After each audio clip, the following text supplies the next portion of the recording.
தமிழகத்தில் ஒரு சூழ்நிலை உருவாகி கொண்டு வருகிறது. திமுக, அதிமுக, பாஜக என்ற கூட்டணி வந்தால் 2029 அது விஜய்க்கு ஒரு பெரிய தலைவலியாக இருக்கும். செந்தில் பாலாஜி அவர்கள் எங்க போனாங்கன்னே தெரியல. ஆளையும் காணும், அட்ரஸையும் காணும். அவர் நான் கேள்விப்படுறேன், அவர் மன்னிப்பு கேட்டு போறாரு விஜய் கிட்டக்கன்னு சொல்லி. அவர் வேற வழி கிடையாது.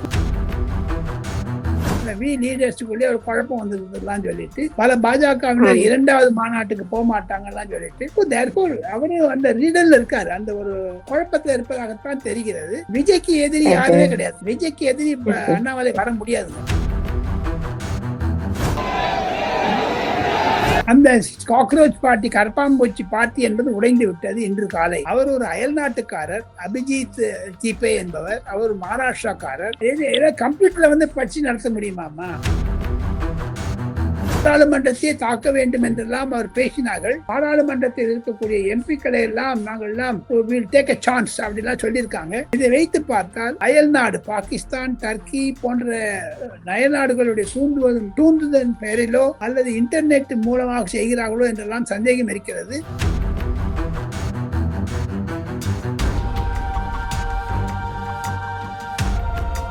கிரெடிட் கார்டு ஓவர் ஜீவா மல்டிபிள் இஎம்ஐ ஸ்ட்ரெஸ். இனி ஒரே இஎம்ஐல ஈஸியா மேனேஜ் பண்ணலாம். Power of one EMI. டெல்லியில நீங்க இருக்கிறீங்க, நிறைய பாலிடிக்ஸ் பார்த்துட்டு இருக்கீங்க. இப்ப தமிழ்நாட்டுல தொடர்ந்து ஒரு பேச்சு எழுந்துட்டே இருக்குது ஐயா. என்ன அப்படின்னா, பாஜகவோட திமுக கட்டாயம் கூட்டணி வைப்பார்கள் அப்படின்ற ஒரு பார்வை இருக்குது. இதை நீங்க எப்படி பாக்குறீங்க? அந்த வேலை நடந்துகிட்டு இருக்கா? திரைமறைவில் பல விஷயங்கள் நடந்து கொண்டிருக்கின்றன. அதிமுக எடப்பாடி பழனிசாமி அவர்கள் பாஜகவிலிருந்து தேசிய ஜனநாயக முன்னணி கூட்டத்திலிருந்து வெளியே வராது இருக்கிற மட்டும் திமுக உள்ள வருவது கடினம். தமிழகத்தில் ஒரு சூழ்நிலை உருவாகி கொண்டு வருகிறது.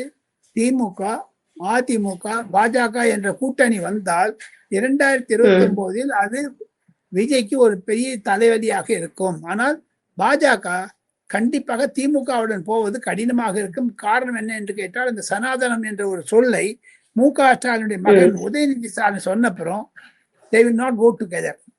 அதுக்கு ஏதாவது ஒரு வயாமீடியா பார்த்தா தான் நடக்கும். அது எந்த மாதிரியான ஒரு சூழ்நிலை கொண்டு வர போறாங்கிறது தெரியல.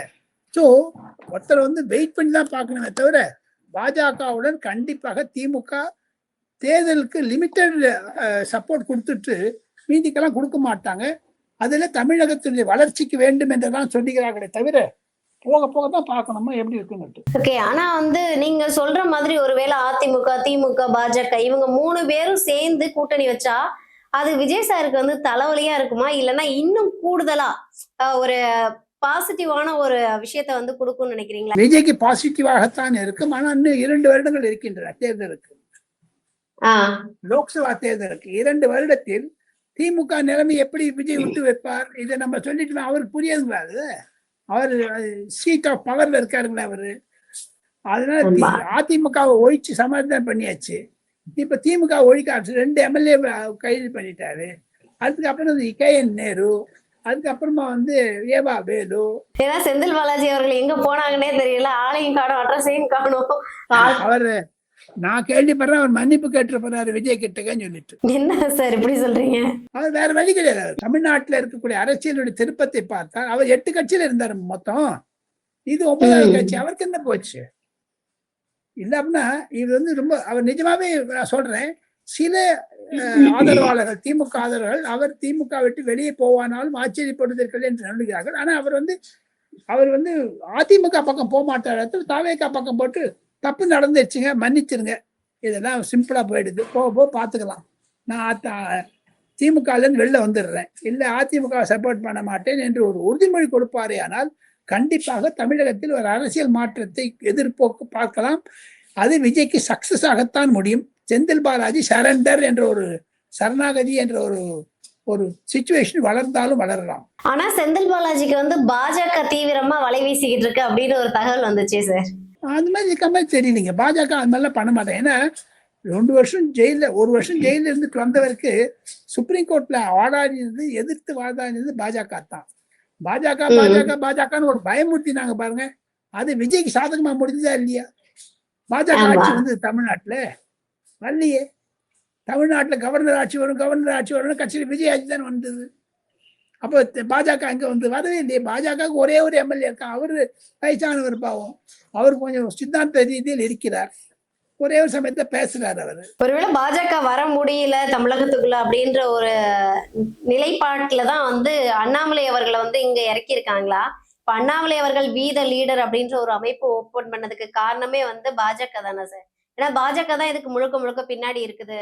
இனி வரும் காலங்கள்ல விஜய் அவர்களை எதிர்க்கணும் அப்படின்னா அதுக்கு ஒரு சரியான தலைவர் அப்படின்னா அண்ணாமலை அவர்கள் தான் இருக்க முடியும் அப்படின்ற ஒரு மைண்ட் செட்ல தான் பாஜக இந்த வேலையை பாக்குதா சார்? பாஜகவுக்கு வந்து அவருக்கு டீம் பி அப்படின்னு சொல்றாங்க, பாஜக பி டீம் அப்படிலான்ட்டு. அப்படி இருந்துன்னா அவருக்கு வந்து பாஜக என்ற சாயம் இருக்கிறதோ இல்லையோ, அதனால மீதி கட்சிகளை அவர் ஏற்றுக்கொள்வாரா மரியாதை தெரியாது. அவர் ஒரு சிறந்த பேச்சாளர், முன்னாள் ஐபிஎஸ் அதிகாரி. ஏன் அமித்ஷா அவர்களை விட்டுவிட்டு, நரேந்திர மோடியை விட்டுவிட்டு தனி கட்சி ஆரம்பிக்கிறார் என்றெல்லாம் பல மக்களிடையே சேர்ந்தது. இன்னைக்கு தினமலர் நியூஸ் பேப்பர்ல பார்த்தேன், அந்த வி லீடர்ஸுக்குள்ளே ஒரு குழப்பம் வந்ததுலாம் சொல்லிட்டு, பல பாஜகவினர் 2வது மாநாட்டுக்கு போக மாட்டாங்கலாம் சொல்லிட்டு. ஸோ தேர்ஃபோர் அவரு அந்த ரீடர்ல இருக்காரு, அந்த ஒரு குழப்பத்தில் இருப்பதாகத்தான் தெரிகிறது. விஜய்க்கு எதிரி யாருமே கிடையாது, விஜய்க்கு எதிரி அண்ணாமலை வர முடியாதுங்க. ஓகே, அவ்வளவு வலுவான தலைவரா இல்லன்றீங்களா சார் அண்ணாமலை? விஜய் அவ்வளவு வலுவான தலைவரா இருக்கான்னு சொல்றேன். ஏன் நம்ம இப்ப தமிழ்நாட்டுல இருக்கிற பாலிடிக்ஸை தாண்டி டெல்லியில இப்போ நேத்து நடந்த கலவரம் அப்படின்றது பெரிய பேஸ் பொருளா மாறி இருக்கு. ஏன்னா வந்து நீட் வினாத்தாள் கசிந்த விவகாரத்துல வந்து ஸ்டூடெண்ட்ஸ் வந்து போராட்டம் பண்றத போலீஸ் வந்து கண்மூடித்தனமா அடிக்கிறத வந்து மக்கள் யாருமே ஏத்துக்கல. இதுக்கு வந்து அந்த சிஜேபியோட தலைவர் ஒரு பதிவு போடுறாங்க, இதுக்கு முழுக்க முழுக்க காரணம் வந்து பிரதமர் மோடி அவர்கள் தான். இன்னைக்கு இருக்கக்கூடிய கல்வி அமைச்சரான தர்மேந்திர பிரதான் வந்து பதவி விலகணும், அது வரைக்கும் எங்களுடைய போராட்டமானது நீட்டிக்கும் அப்படின்னு சொல்லியிருக்காங்க. இதை எப்படி பாக்குறீங்க? என்ன நடந்துகிட்டு இருக்கு? அந்த காக்ரோச் பார்ட்டி, கரப்பாம்பூச்சி பார்ட்டி என்பது உடைந்து விட்டது இன்று காலை. அது ஒரு சிறப்பு செய்தியாக சொல்ல ஆசைப்படுகிறேன். பல பேர்லாம் கவர்மெண்டோட பேச ஆரம்பிச்சுட்டாங்க. அவர் ஒரு அயல்நாட்டுக்காரர், அபிஜித் தீபே என்பவர், அவர் மகாராஷ்டிராக்காரர். கம்ப்யூட்டர்ல வந்து படிச்சு நடத்த முடியுமாமா? அவருடைய கொள்கை என்ன, தலைவர் யாரெல்லாம் ஒன்றும் தெரியலையே. ஆக மொத்தம் அவர் பாஜகவால் உருவாக்கப்பட்டவரா என்றெல்லாம் கூட ராகுல் காந்தி சந்தேகப்படுகிறார். அதனால ராகுல் காந்தி போய் சந்திக்கவில்லை அவரை என்ற ஒரு பேச்சும் டெல்லியில் அடிபட ஆரம்பித்து விட்டது ரபீனா. ஓகே, இதுல எதிர்கட்சி என்ன வேலை பாக்குறதுக்கு இருக்கு? ஏன்னா அவங்க வைக்கக்கூடிய கோரிக்கை அப்படின்றது ஒரு நியாயமான கோரிக்கை தானே. நீட்டால் கசிவு அப்படின்றது ஒரு மாணவர் 2 மாணவர்ல கிட்டத்தட்ட 22 லட்சம் மாணவர்கள் அவ்வளவு பேரு கஷ்டப்பட்டு எழுதியிருக்காங்க. திரும்ப ஒரு எக்ஸாம் வைக்கணும் அப்படின்னா அது எத்தனை பேர்னால பாசிபிள்? மத்திய அரசாங்கம் சீரியஸாக எடுத்துக்கொண்டதுனால்தான் இராணுவத்தினுடைய உதவியுடன் பெயரில் அந்த எக்ஸாமினுடைய ஷீட்டு லீக் ஆகாத இருந்து தேர்வு நடைபெற்று ரிசல்ட் வந்துடுச்சு. இனிமேல் அவர் ரிசைன் பண்ண 2027 நீட் எலெக்ஷன் மட்டும், நீட் எக்ஸாம் மட்டும் நீங்க வெயிட் பண்ணணும். அதுக்குள்ளேயும் மந்திரி சபையில மாற்றம் வந்தால் கண்டிப்பாக இவரை மத்துவார்கள். ஜே.பி. நட்டா அவர்கள் கல்வித்துறை அமைச்சரானாலும் ஆச்சரியப்படுவதற்கில்லை. இருப்பினும் இன்று பாரதிய ஜனதா கட்சி நேஷனல் டெமோக்ராட்டிக் அலையன்ஸ்ல மோடி அந்த கூட்டத்தை பேசும் பொழுது, பாராளுமன்ற உறுப்பினர்கள் கூட்டத்தில் பேசும்பொழுது, தம்பிதுரை அதிமுக எம்பி அருகே இருந்தார். அவர் எதிர்க்க பேசும் பொழுது வரக்கூடிய மாணவர்களுக்கெல்லாம் 2027 தேர்தல் நீட் தேர்வில் மிக எச்சரிக்கையாக இருப்பார்கள் கல்வித்துறை என்று நரேந்திர மோடி அறிவுரை அளித்து இருக்கிறார், அஷூரன்ஸ் கொடுத்திருக்காரு. இதெல்லாம் வச்சு பார்த்தீங்கன்னா கவர்மெண்ட் வந்து கண்டிப்பாக சீரியஸா தான் இருக்குது. இந்த கரப்பாம்பூச்சி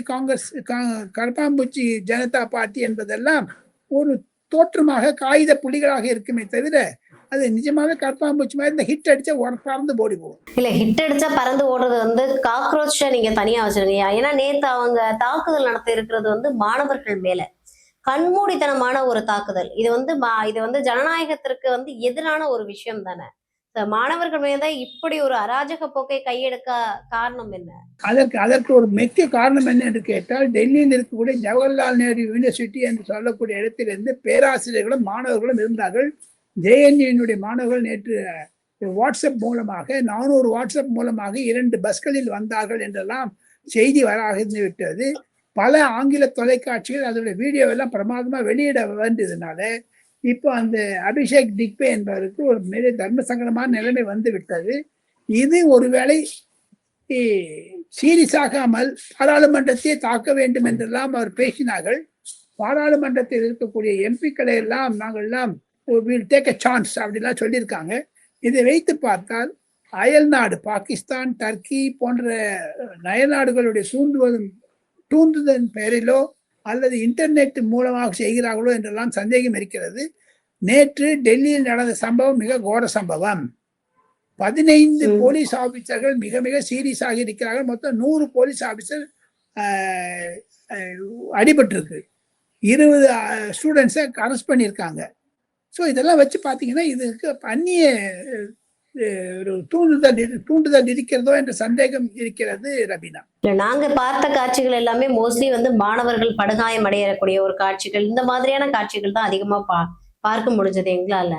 நல்ல பார்ப்பீங்க. தமிழ்நாட்டு தொலைக்காட்சிகள் காண்பிக்கவில்லை. ஆங்கில தொலைக்காட்சி, ஹிந்தி தொலைக்காட்சியில பாத்தீங்கன்னா தெரியும். 1 2 3 அனுப்புறேன். ஐயா, இப்போ இந்த போராட்டம் வந்து டெல்லியில நடந்துட்டு இருக்குது.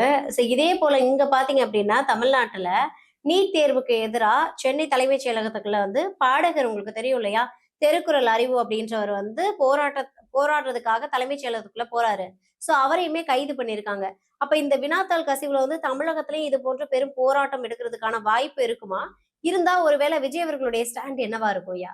விஜய் அவர்கள் கைது செய்வார்கள். போலீஸ் தான் எடுக்குமே தவிர கொள்கை ரீதியாக நீட்டை எதிர்க்கிறார்கள் என்று சீக்கிய நிறுவனக்குமார் சொல்லிவிட்டதனால் இது காவல்துறைக்கு லா அண்ட் ஆர்டர் சட்ட ஒழுங்காக போய்விடுமே தவிர முதலமைச்சருக்கு ஒரு அழுத்தத்தை தராது. நீட்டை பத்தி தமிழ் வெற்றி கழகம் ஓப்பனாவே சொல்லிட்டாரு. போதாத குறைக்கு முதலமைச்சர் விஜய் அவர்கள் விஜய் நற்பணி மன்றம் மூலமாக குறைந்தது 60,000 மாணவர்களுக்கு அவர் வந்து சப்போர்ட் பண்ணியிருக்காரு. ஸ்காலர்ஷிப் எல்லாம் கொடுத்து. ஆக மொத்தம் கல்வித்துறையை பற்றி நன்றாக அறிந்தவர் விஜய் அவர்கள். நீட்டை பற்றி நன்றாக தெரிந்தவர் விஜய் அவர்கள். விஜய்க்கு இந்த போராட்டத்தை எல்லாம் வந்து சட்ட ஒழுங்கு பிரச்சனையாகத்தான் பாவிப்பாரே தவிர தனக்கு வரக்கூடிய கொள்கை எதிரியாக இருக்காது என்று தான் நான் நினைக்கிறேன். அவருடைய ஸ்டாண்டை சொல்லிட்டாங்களே ஓப்பனா. ஆனா இல்ல, இவ்வளவு பெரிய போராட்டம் நடந்தது அப்படின்னா இதையும் எதிர்கட்சிகள் பேசி பூதாகரமாக்குறதுக்கான ஒரு சூழல் இருக்கும்ல.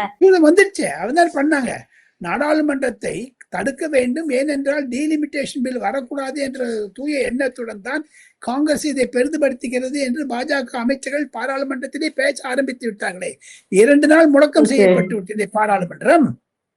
அதையெல்லாம் கண்டிப்பாக தமிழக மக்கள் பார்த்து கொண்டுதான் இருக்கிறார்கள். பார்க்கலாம். தொடர்ந்து என்ன நடக்க போகுது அப்படின்றத பார்க்கலாம். மீண்டும் ஒரு நேர்காணல சந்திக்கிறேன். நன்றி. தேங்க்யூ.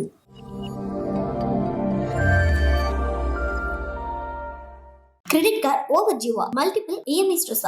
இனி ஒரே இஎம்ஐல ஈஸியா மேனேஜ் பண்ணலாம். Power of 1 EMI.